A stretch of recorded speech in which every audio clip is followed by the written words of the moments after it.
Hello మిత్రులారా, అందరికీ నమస్కారం. Welcome to magnified thoughts. ఈ వీడియోలో మనము తెలుగు కంటెంట్లో ఔపవిభక్తికాలు అనే ఒక ముఖ్యమైన టాపిక్ ఉంది. దానికి సంబంధించిన వివరణ నేర్చుకుందాం.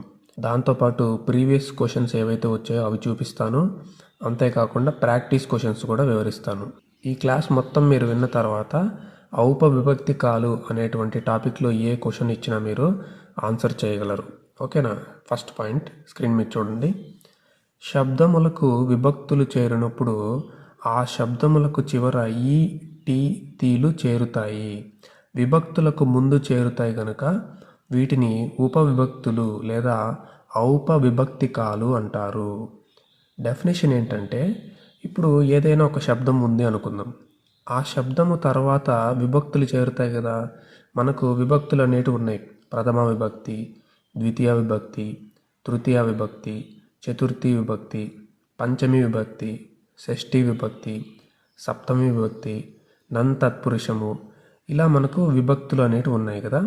శబ్దాలకు విభక్తులు చేరేటప్పుడు ఆ శబ్దములలో మార్పు వస్తుందన్నమాట. ఆ మార్పు ఏంటి అంటే, ఆ శబ్దములకు చివర ఈ టీ తి ఈ మూడింట్లో ఏదో ఒకటి చేరుతాయి. ఇవి విభక్తులకు ముందు చేరుతాయి కాబట్టి వీటిని ఉపవిభక్తులు లేదా ఔపవిభక్తులు అంటారు. అర్థమైందా డెఫినేషను? ఈ టీ తీలను ఔపవిభక్తికాలు లేదా ఉపవిభక్తులు అంటామన్నమాట. వీటిని అంటాము ఈ టీ తి. ఎందుకు వీటిని మాత్రమే ఉపవిభక్తులు అంటామంటే, శబ్దములకు విభక్తులు చేరేటప్పుడు ఆ శబ్దముల తర్వాత విభక్తుల ముందు ఈ టీ తీలు యాడ్ అవుతాయి అన్నమాట. అందుకే వీటిని ఉపవిభక్తులు అంటాం. ఒక ఉదాహరణ చూస్తే మనకు బాగా అర్థమవుతుంది. ఇక్కడ పాయింట్ నెంబర్ 2 చూడండి. కాలు ప్లస్ కి గివ్స్ రైజ్ టు కాలికి. మనము డాక్టర్ దగ్గరికి దెబ్బ తగిలినప్పుడు వెళ్ళామనుకోండి, అప్పుడు మనం ఏం చెప్తాం? కాలికి దెబ్బ తగిలింది డాక్టర్ గారు అని చెప్తాం. అది ఎలా వచ్చిందో ఇప్పుడు చెప్తాను చూడండి. కాలు ప్లస్ కి. కాలు అనేది ఒక శబ్దం అయితే దానికి కీ అనేటువంటి విభక్తి యాడ్ అవుతుంది. కీ అనేది దేనికి సంబంధించింది? కిన్, కున్, యొక్క, లోన్, లోపలన్, ఇవన్నీ కూడా షష్ఠి విభక్తికి సంబంధించినవి కదా. కాలు ప్లస్ కీ ఏమవుతుంది? కాలు కీ అని రావాలి. కానీ ఇక్కడ ఏం జరుగుతుంది? ఈ పదం అనేది మార్పు చెందుతుంది. కాలు అనే పదం మార్పు చెంది కాలికి లాగా మారిందనమాట. ఇది ఎలా జరుగుతుందో నేను ఇప్పుడు ఎక్స్ప్లెయిన్ చేస్తాను చూడండి. ఇక్కడ కీ అనే విభక్తి కాలు అనే శబ్దానికి చేరేటప్పుడు, కీ అనే విభక్తి కాలు అనే శబ్దానికి చేరేటప్పుడు కాలు అనే శబ్దము మార్పు చెందింది. ఈ కాలు అనేటువంటి శబ్దము మార్పు చెందింది. కారణం, కాలు అనే శబ్దానికి ఈ అను ఉపవిభక్తి ఆదేశంగా వచ్చింది. ఎలా వచ్చిందో చూద్దాం. కాలు ప్లస్ ఈ ప్లస్ కీ అంటే కాలు అనేటువంటి శబ్దానికి కీ అనేటువంటి విభక్తి యాడ్ అయ్యేటప్పుడు మధ్యలో ఈ అనేది వచ్చింది. కానీ మనం అలాగే రాసుకుందాం. లు ఇల్ ప్లస్ ఊ అనమాట. లు అంటే ఏంటి? ఇల్ ప్లస్ ఊ, తర్వాత ఈ, తర్వాత కీ. ఇప్పుడు ఏం జరుగుతుందంటే, ఇది ఆదేశంగా వచ్చింది అంటే ఊని రీప్లేస్ చేస్తుంది అనమాట. ఊని తొలగించి ఊ స్థానంలో ఈ అనేది వచ్చి చేరుతుంది. అప్పుడు కా ప్లస్ ఇల్ ప్లస్ ఈ అనేది ఇక్కడ వచ్చింది. కీ అలాగే వచ్చింది. ఇప్పుడు ఏమవుతుంది? కా అలాగే ఉంటుంది. ఇల్ ప్లస్ ఈ ఏమవుతుందంటే లీ అవుతుంది. కాలికి ఇలా మారిందనమాట. దీన్నే ఈ ఆదేశంగా రావడము అంటారు. ఇప్పుడు ఏం జరిగింది చూడండి. కాలుగా ఉన్నది కాస్త కాలిగా మారింది. కాలుకి అని రావాల్సింది కాలికి అని వచ్చింది.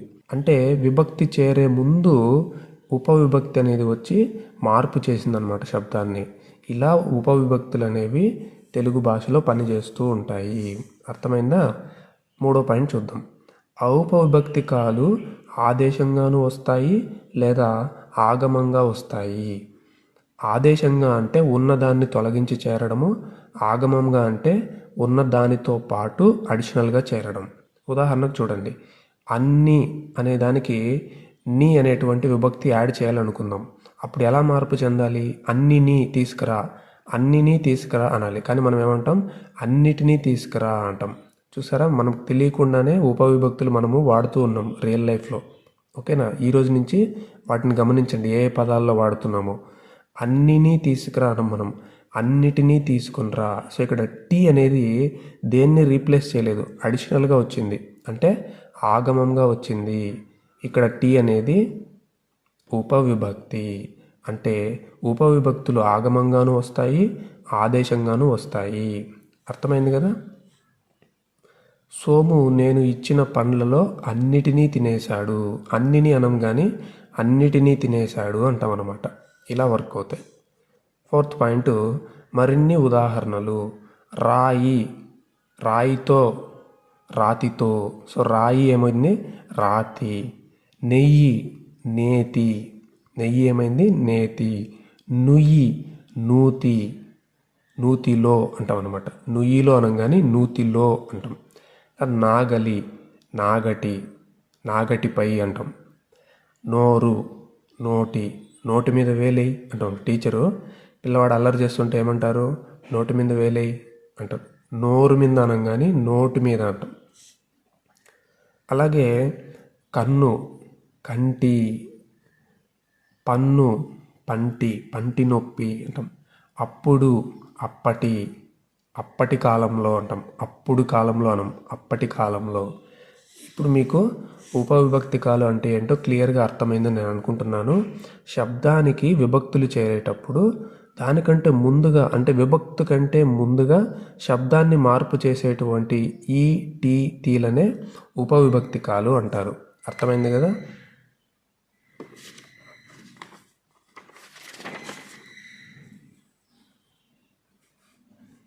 ఇప్పుడు మనము ఉపవిభక్తికాల గురించి ఏపీ టెట్ అండ్ డిఎస్సిలో వచ్చినటువంటి ప్రీవియస్ క్వశ్చన్ చూద్దాము. ఇక్కడ స్క్రీన్ మీద గమనించండి. ఏపీ డిఎస్సి 2025 18 జూన్ మార్నింగ్ సెషన్లో తెలుగు విభాగంలో ఒక క్వశ్చన్ వచ్చింది. అది ఇప్పుడు సాల్వ్ చేద్దాం. రాతిని ఈ పదంలోని ఉపవిభక్తి అని అడిగాడు, అంతే, ఇంకేం అడగలేదు. రాతిని ఈ పదంలోని ఉపవిభక్తి. ఉపవిభక్తులు ఎన్ని అని మనం చెప్పుకున్నాము, 3 ఉంటాయి. ఏమవి, ఈ, టీ, తి, అంతే కదా. ఇక్కడ ఏమని చూడండి, ఈ, టీ, తి ఉంది, అంతే కదా. కాబట్టి మన ఆన్సర్ ఏమవుతుంది, ఆప్షన్ 3 అవుతుంది. చూసారా, చాలా సింపుల్. ఇప్పుడు నేను కొన్ని ప్రాక్టీస్ క్వశ్చన్లు అనేవి తయారు చేశాను. వాటికి ఆన్సర్లు అనేవి చూద్దాం. ఫస్ట్ క్వశ్చన్, ఈ టీ తీలను ఇలా పిలుస్తారు. విభక్తులు, ప్రత్యయాలు, త్రికములు, ఉపవిభక్తులు. మన ఆన్సర్ ఏంటి, ఈ టీ తీలను ఏమని పిలుస్తాము, ఉపవిభక్తులు అని పిలుస్తాం. కాబట్టి మన ఆన్సరు ఆప్షన్ డి. తర్వాత, అన్నిటినీ పదంలో ఉపవిభక్తి ఏది. ఆప్షన్ ఏ నీ, ఆప్షన్ బి టీ, ఆప్షన్ సి ఆ, ఆప్షన్ డి అన్ని. ఉపవిభక్తి అనగానే మనకేం గుర్తు రావాలి, ఈ, టీ, తి. సో ఇక్కడ ఈ టీ తీలో ఏముంది, టీ ఉంది. కాబట్టి మన ఆన్సర్ ఆప్షన్ బి. మూడవది, నేటి మానవుడు ఈ పదంలో ఉన్నటువంటి ఉపవిభక్తి ఏంటి. మామూలుగా మన పదం ఏంటి, నేడు. నేడు అనే పదం ఎలా మార్పు చెందింది, నేటి అనే పదంగా మార్పు చెందింది. కాబట్టి మన ఆన్సర్ ఆప్షన్ ఏ. ఇవన్నీ టెట్ లెవెల్లో అడుగుతారనమాట ఇలాంటి ప్రశ్నలు. ఇప్పుడు డిఎస్సి లెవెల్లో ఎలా అడుగుతారో చూద్దాం. ఔపవిభక్తికాలకు సంబంధించి సరైన వాక్యమును గుర్తించండి. అంటే ఒక వాక్యమైనా ఉండొచ్చు, బహుళ వాక్యాలైనా సరైనవిగా ఉండొచ్చు. కరెక్ట్ ఆన్సర్ ఏంటి అని అడుగుతున్నాడు. స్టేట్మెంట్ 1, ఔపవిభక్తికాలు విభక్తుల తర్వాత చేరుతాయి. ఔపవిభక్తికాలు విభక్తుల తర్వాత చేరుతాయి. ఇది కరెక్టేనా. చూడండి, కాలు ప్లస్ కి, ఇక్కడ ఏం జరుగుతుంది, కాలికి. ఇది మనకు విభక్తులు. ఇక్కడ ఈ అనేది విభక్తి తర్వాత వచ్చిందా, విభక్తికి ముందు వచ్చిందా, విభక్తికి ముందు వచ్చింది. కానీ స్టేట్మెంట్లో ఏమిచ్చాడు, ఔపవిభక్తికాలు విభక్తుల తర్వాత చేరుతాయి అన్నాడు. కాబట్టి ఈ స్టేట్మెంటు తప్పు. తర్వాత, ఔపవిభక్తికాలు 4 ఉంటాయి. ఔపవిభక్తికాలు ఎన్ని ఉంటాయి మనకు, ఈ, టీ, తి, 3 ఉంటాయి. ఇక్కడ 4 ఇచ్చాడు. కాబట్టి ఈ స్టేట్మెంట్ కూడా తప్పు. ఔపవిభక్తికాలు శబ్దానికి ఆగమంగా మాత్రమే వస్తాయి. ఇది కరెక్టా, తప్పు. ఎందుకంటే మనం ఏం నేర్చుకున్నాం, ఔపవిభక్తికాలు ఆగమంగా కూడా వస్తాయి, ఆదేశంగా కూడా వస్తాయి అన్నమాట. ఎలా అయినా రావచ్చు. కాబట్టి ఈ స్టేట్మెంట్ కూడా తప్పు. కాబట్టి సరైన వాక్యాలు గుర్తించండి అన్నాడు. సరైన వాక్యాలు మూడిట్లో ఏదీ లేదు. కాబట్టి మన ఆన్సర్ ఏంటి? పైవేవి కావు. అర్థమైందా? ఈ విధంగా మనము ఔపవిభక్తి కాలు అనేటువంటి టాపిక్ని చాలా నీట్గా డీటెయిల్గా నేర్చుకున్నాం. మరొకసారి వినండి. నేను ఎలాగైతే నోట్స్ రాశానో మీరు కూడా ఒక మంచి నోట్బుక్ తీసుకొని తెలుగు అనేటువంటి హెడ్డింగ్ పెట్టుకొని ఇవన్నీ జాగ్రత్తగా రాసుకుంటూ రండి. రివైజ్ చేస్తూ ఉండండి. మీకు అందరికీ ఈ వీడియో ఉపయోగపడిందని నేను అనుకుంటున్నాను. మన ఛానల్కి ఫస్ట్ టైం వచ్చిన వాళ్ళు సబ్స్క్రైబ్ చేసుకోండి. అలాగే లైక్ చేయడం మర్చిపోవద్దండి. ఓకేనా ఫ్రెండ్స్? నెక్స్ట్ వీడియోలో నేను మరొక ఇంపార్టెంట్ కాన్సెప్ట్తో మిమ్మల్ని అందరినీ కలుస్తాను. Okay, I wish you all the best.